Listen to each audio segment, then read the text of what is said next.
8'de Sağlık'ta şimdi konuğumuz radyasyon onkolojisi uzmanı Profesör Doktor Berrin Pehlivan. Hocam hoş geldiniz. Hoş bulduk. Nasılsınız? Merhabalar. İyiyim, sağ olun siz. Biz Bizler de iyiyiz, de teşekkür iyiyiz, sağ olun ederiz. hocam. Berrin Hanım, her geldiğinizde biz kanser ve tedavisiyle ilgili bir sürü şey öğreniyoruz. Bugün yine ilginç, güzel bir konumuz var. Tümör agnostik çağ. Nedir bu? Şimdi önceden biz bir kanser hastası karşımıza geldiğinde hangi organdan köken aldığını kanserinin ve onun evresini anlamaya çalışırdık. Çünkü bu hem vereceğimiz tedaviyi belirliyordu hem de hastalığın gidişatını kestirme konusunda bize yardımcı oluyordu. Birisi tanı aldığında da etrafımızda ilk bizim sorduğumuz sorular bu olurdu, halk olarak da aynı şekilde. Ancak günümüzde bu soruların çok da fazla önemi kalmadı. Çünkü biz kanseri köken aldığı organa veya evresine göre belirlediğimiz standart kemoterapi protokollerine göre değil de onların taşıdığı genomik özelliklere göre tedavi etmeye başladık. Aslında bu bize 2001 yılında İnsan Genom Projesi'nin sonuçlarının açıklanmasıyla sağlanılan bir lüks oldu diyebiliriz. Ve o dönemden beri giderek genomik bilgimizin artmasını ve kanserdeki genomik mutasyonların, biyobelirteçlerin daha fazla tanımlanmasına bağlı olarak biz kanseri genetik ve immünolojik özelliklerine göre tedavi etmeye başladık. Tabii böyle olunca da tedavi başarımız arttı. Hastalar fayda görmeyeceği standart ve çok fazla yan etkisi olan ama sonuçta birçok hastanın da fayda görmediği kemoterapileri almaktan kurtuldular. Ve çok daha nokta atışı, daha hedefe yönelik, daha kişiye özel tedaviler almaya başladıkları için de kanser günümüzde artık tedavi edilebilir ve tedavi edilebildiği kadar da hayat kalitesini önemseyen bir hastalık ve tedavi şekli haline gelmeye başladı. Buna da tümör agnostik çağ diyoruz Tümör artık. agnostik çağ diyoruz. Tamamen genomik özelliklerine göre o hem tanı anında hem de süreçte genomik özelliklerine göre tedavileri ve gidişatı belirlediğimiz bir hastalık haline geldi. Berrin Hocam, kişiye özel kanser tedavisi nedir? İşte bu genomik özelliklerine göre yönlendirdiğimiz tedaviler aslında. Şimdi biz mesela meme kanseri diyoruz, akciğer kanseri ya da kolon kanseri şeklinde köken aldığı organa göre genel bir sınıflandırma yapıyoruz ama aslında birçok insandaki o kanser aynı organdan köken alsa bile çok farklılık arz ediyor ve bunu genomik özelliklerinin genetik testlerin yapılmasıyla belirliyoruz.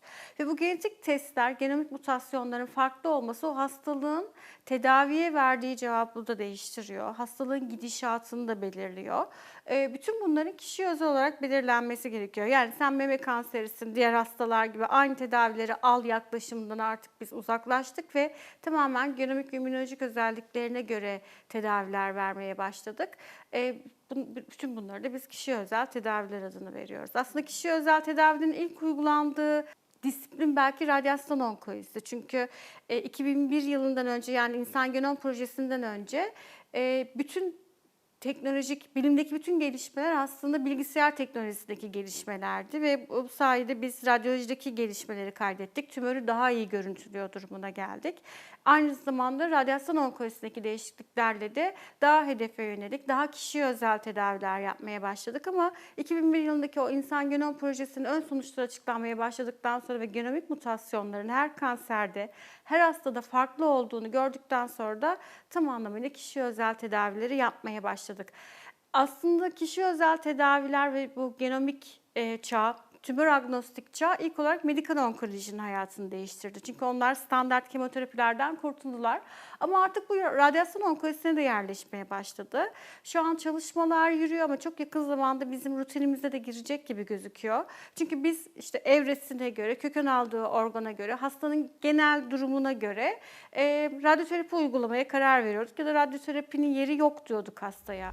Ama artık biz de önceden hastanın radyoterapiye vereceği tepkileri, radyoterapiyle oluşacak yan etkileri, radyoterapiyle tedavi başarısını genomik özelliklerini belirleyerek önceden kestirebileceğiz ve biz o hastaya radyoterapi vereceğiz veya vermeyeceğiz. Çünkü burada iki önemli nokta var. Teknolojinin gelişmesiyle birlikte radyoterapide birçok hastalıklı, birçok lokalizasyonda cerrahiyle yarışır duruma geldi biliyorsunuz. Ama belki de o hasta radyoterapiye çok dirençli taşıdığı genomik özellikler sebebiyle biz diyeceğiz ki hayır sen cerrahiye gideceksin radyoterapiye değil çünkü radyoterapiye çok çok dirençlisin. Ya da tam tersi radyoterapiye çok duyarlı olduğunu belirleyeceğiz görünümlük özelliklerinden dolayı. Ve diyeceğiz ki hayır, cerrahi gibi bir delici, kesici tedaviye maruz kalma. İyileşme dönemin çok daha kısa olacak, çok daha hızlı sonuç alacağız. Sen radyoterapiyle tedavi edileceksin diyeceğiz belki de. Çünkü biz konseylerde özellikle cerrahlarla çok tartışırız. Hasta cerrahiye mi gitsin, radyoterapiye mi gitsin ve çoğunluk hastalıkta da eşit sonuçlar verir. Bütün bu tartışmaların da sonunu getirecek gibi gözüküyor. Yani artık her şey genlerimize göre. Önceden biz tıpta şöyle derdik: hastalık yok, hasta var. Artık hasta da yok, genomik özellikleri var diyebiliriz aslında. Çok özetle. Ya şöyle basitleştirelim mi? Yani bir hasta, bir kanser hastalığı tanısı konulduğunda aslında yola çıkmadan önce onun hangi tedaviyi alması gerektiğine dair bir ön bilgi edinmek gerekiyor. Sizin aslında en büyük katkınız bu oluyor diyebilir miyiz? Başarıya da artırma anlamında. Evet, şöyle dediğim gibi körlemesine tedaviler verip işte tükön aldığı organa göre ya da evresine göre 3-4 kür kemoterapi veriyorduk önceden biz. Kemoterapiyle tedaviye başlayacak hastalarda. Ya tutarsa şeklinde tedavilerdi bunlar. Çünkü biz hastalığı dediğim gibi sadece organına göre sınıflandırdığımız için ya da evresine göre bazen tutuyordu, tedaviler işe yarıyordu, bazen tutmuyordu. Tutmadığı zaman çok vakit kaybediyorsunuz ve hastaya çok olmadık yan etkiler veriyorsunuz. Hastanın belki sonrasında daha doğru tedavilere yönlenecek hali bile kalmıyor, mecali bile kalmıyor. Ama biz genetik özelliklerini baştan belirlersek hangi kemoterapilerden fayda göreceğini, uygun akıllı ilaç olup olmadığını, immünoterapilerden fayda görüp görmeyeceğini belirleyebiliriz. Ve aslında bizim tümör sağlık sistemimizi de buna uyarlamak gerekiyor. Çünkü sağlık sistemi hala standart tedavi protokollerine göre bizim tedavilerimizi ödüyor veya ödemiyor. Oysa çok fazla zaman kaybediyoruz. Belki de bize uymayan bir tedavi alarak. Gereksiz yan etkilere katlanıyoruz. Zaten kanser tanısının bu kadar kötü olması belki de o aldığımız kemoterapiler ve onların bize getirdiği ağır yükler.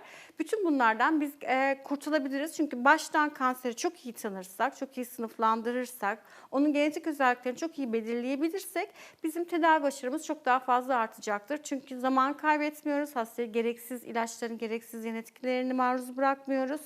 Ve Tedavi çok daha başarısı da çok daha çok yüksek daha oluyor. nokta atışı, kişiye özel tedaviler vererek birçok hastamızı iyileştirebiliyoruz kanserden. En azından onlara çok daha uzun ve daha kaliteli bir yaşam şansı verebiliyoruz.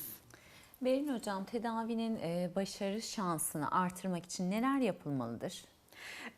Artık tabii ki genetik ve immünolojik özelliklerini çok iyi anlayarak tedaviye başlamak gerekiyor. Bu ayrı bir nokta.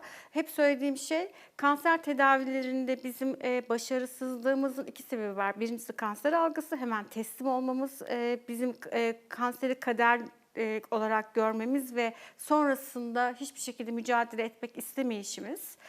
İkincisi de kanserin genetik ve immünolojik özelliklerini bilmeden tedaviye başlıyor olmamız, körlemesine tedavilerle. İşte biz baştan o genetik testleri yapıp hastalığın özelliğini belirlersek o zaman zaten çok doğru bir şekilde yola çıkacağız. Ama ne olursa olsun kanser tedavileri hep söylediğim gibi yine cerrahiden, radyoterapiden ya da ilaçlardan ibaret değil. Kanser tedavilerine de bütünsel bakış açısıyla yaklaşmak gerekiyor. Kişiyi alışkanlıklarıyla, ruh durumuyla, ailesiyle, çoluk çocuğuyla, her şeyiyle, inançlarıyla bir bütün olarak değerlendirmek gerekiyor ve bağışıklık sistemini de güçlendirebilmek amacıyla en az genetik özellikleri kadar onun bağışıklık sisteminin özelliklerini düşünmek, çok yönlü yaklaşmak ve her yönden hastalıkla mücadele etmek gerekiyor. Belki de kanser tedavisinin zor olmasının sebeplerinden biri de bu. Hastalığı sadece belli ilaçlarla, belli tedavi protokolleriyle tedavi etmek değil de çok yönlü bir şekilde düşünmek, çok yönlü bir şekilde ele almak ve her açıdan mücadeleye girişmek gerekiyor. Bunları yaptığımız zaman zaten kanser tedavilerinde de başarı şansımız artıyor. Geldiğimiz noktada aslında büyük bir oranda dediğim gibi kanseri tedavi ettiğimizi ama daha önemlisi önleyebildiğimizi söylemek mümkün. Ama hem sağlıklı kalmak için hem de hastalığı tedavi edebilmek için artık kişiye özel düşünmemiz gerekiyor. Hepimizin genetiği birbirimizden farklı. Birimize uyan tedavi ya da birimize uyan sağlıklı yaşam anlayışı diğerimize iyi gelmeyebiliyor. Bunu biz artık çok net bir şekilde biliyoruz, görüyoruz. Ve bütün bizim de kendi pozisyonlamamızı buna göre belirlememiz gerekiyor. Hem hasta olmamak için hem de hastalığımızı tedavi ettirebilmemiz için her şeyin bize özel yapılması gerekiyor. Bilimin ışığında olması gerekiyor her şeyin. Bütünsel sağlık yaklaşımıyla ya da integratif onkoloji diyoruz biz buna kanser tedavilerinde.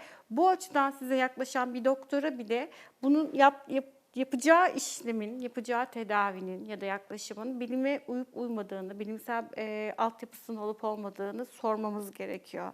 Bütün bunları yaparsak zaten hasta olursak da tedavi ettirme konusunda çok büyük bir başarı kazanacağız ve bizim için sorun olan birçok şey aslında sorun olmaktan çıkacak gibi gözüküyor.